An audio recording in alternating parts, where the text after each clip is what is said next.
do you want to introduce yourself and maybe tell us a little bit about yourself? Because I'm guessing most people watching won't know who you are or what you've done. My name is Diane Ofili. I'm 32. I'm from London originally, but I live in Stockport, which is northwest England. I write. That's the main thing I do to earn money, although I don't actually work full time. That's due to health problems, but I did write as a hobby.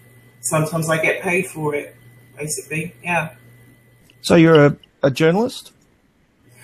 I wouldn't go that far. It's a very flattering thing to be called, but no.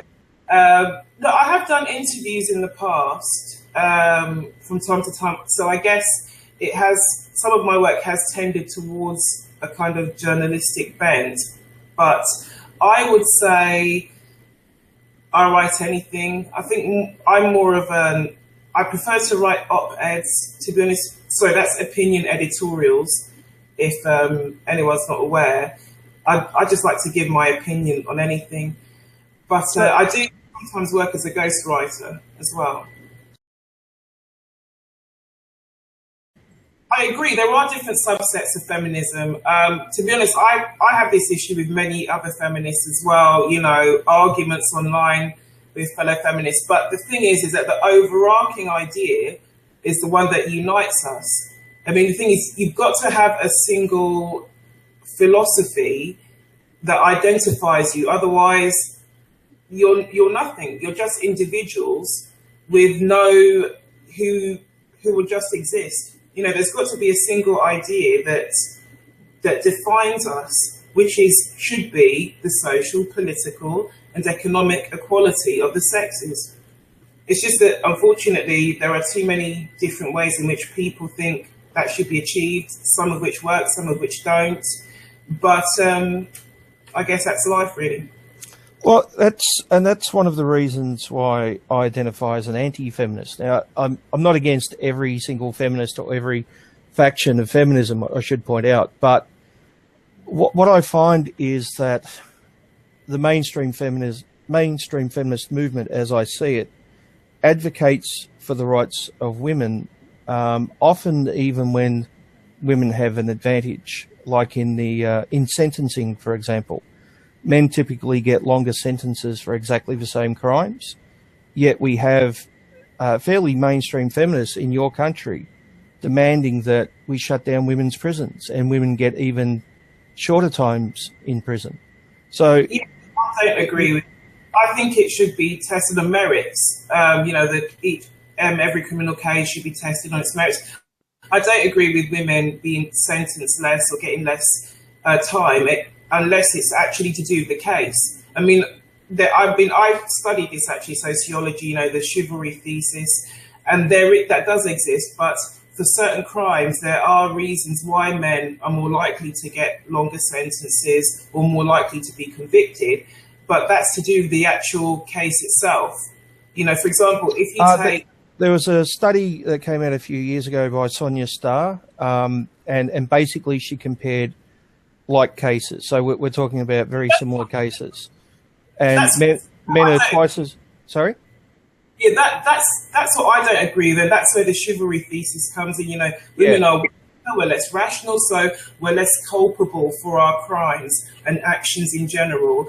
But it's a part of that, but it's also to do with motherhood. You know, women are more likely to be responsible for looking after children. So there's that, there's an issue of taking a mother away from the children, which again, I would say that's her problem because she committed the crime. But sorry, carry on.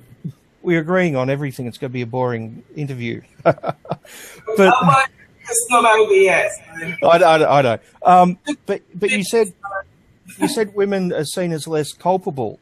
That's one of the problems I have with feminism, is often the excusing of women to the point where they're not responsible for their actions. It's something I see time and time again. I do, and that's something I've written on as well. Something that I've complained about a lot. I've incorporated that into my pieces as well. But then I think a lot of those women are not feminists. I think they're gynocentrists. You know, they want the world to be ruled by women and, you know, for only women's interests to be catered to, which I don't want to see. What do you think about the definition of rape in England? There was a petition recently to get it changed because, from memory, I think it has to involve a penis. It's something basically that men digital or penile penetration. Yeah, women can only do sexual assault because we can't penetrate.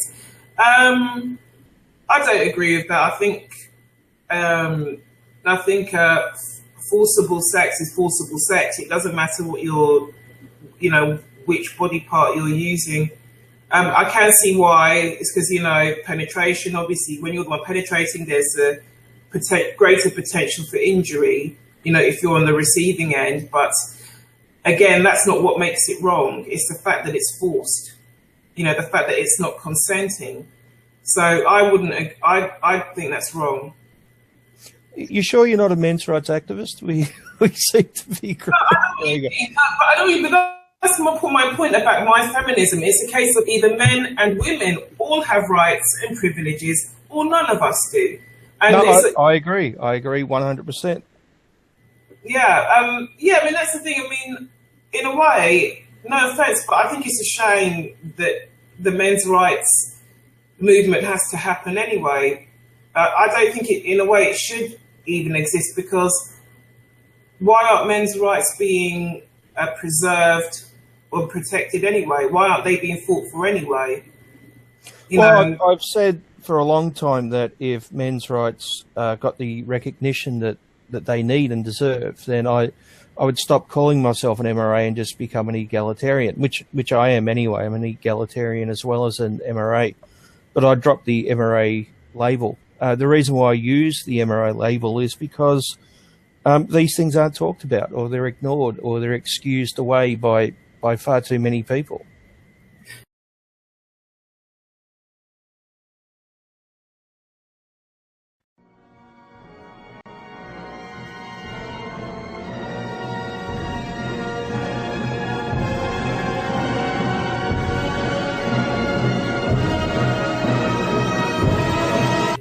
Okay, you brought up the P word, so why don't you define patriarchy for us? I would say a system, a political system or society that in which men have more power, have more rights. They just have more. Do we though? Do we have more rights? I wouldn't necessarily say more rights. Well, it depends which society we're talking about. I don't think men. Okay. Let's talk about. I'm picking holes. I would say men. I don't think men have more rights, especially if you're talking about in a strictly legal sense. I would say no, but I would say socially, men do have more advantages in certain ways. Like what? Well, speaking about the English society I come from, well, I don't think, sexually, I'd say men do. I'd say, they're not considered sluts if they're promiscuous. I'd say, Hold on. The sluts, if you, calling someone a slut if you sleep around, I would have to say, I've known more women to use that term than men, to be perfectly honest. It seems to be a way of bringing down other women. Yeah. So is that patriarchy though, doing that, or is it women doing it to other women? Women do, but then at the same time, just because men have the favour, they're not necessarily responsible for creating that bias. Women are but there is a handicap to the male side as well. The men basically are the ones who have to approach women and risk rejection. Yeah. That's something that women typically don't have to deal with. So both sides have advantages and disadvantages in the mating game. I don't think it's clearly a black and white thing where men are advantaged and women are disadvantaged. I'm not just sexual, but I do think men are favoured in some ways because I think there's more acceptance for them being assertive, for being competitive in certain situations. I say especially you have that in school, especially something that I've very much noticed in school, but even in the workplace, certain qualities that are conducive to success, like asking for a pay rise or becoming a manager, they are things that are admired more in men. And I recently did a video on this about an article which I read. And as I was reading the article, I noticed that the way the author was describing the work situation was very similar to the mating game, right? Where men were approaching the boss and asking for a raise, and the women were sitting back and waiting to be given the raise, right? And I think men at an early age learn that you have to take a risk, and part of that risk is being rejected if you want to date someone, right? So I think in that sense, men learn to take initiative and deal with rejection. Well, most men deal with rejection. I do to some extent, but then again, it's not just about the work situation, but it's also about the society which shapes those roles.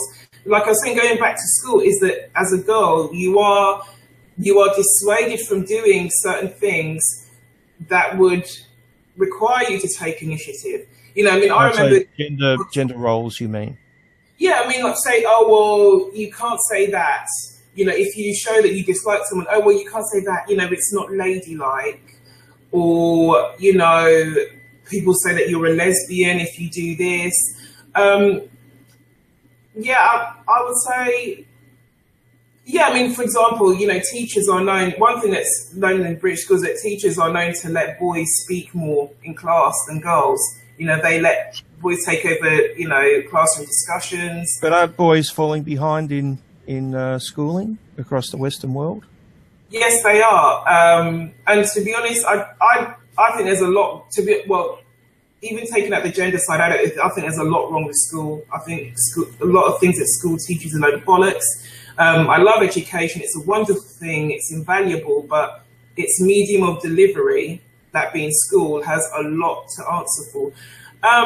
One of the criticisms about schools in, say, the last 10 or 20 years is it treats boys as broken girls.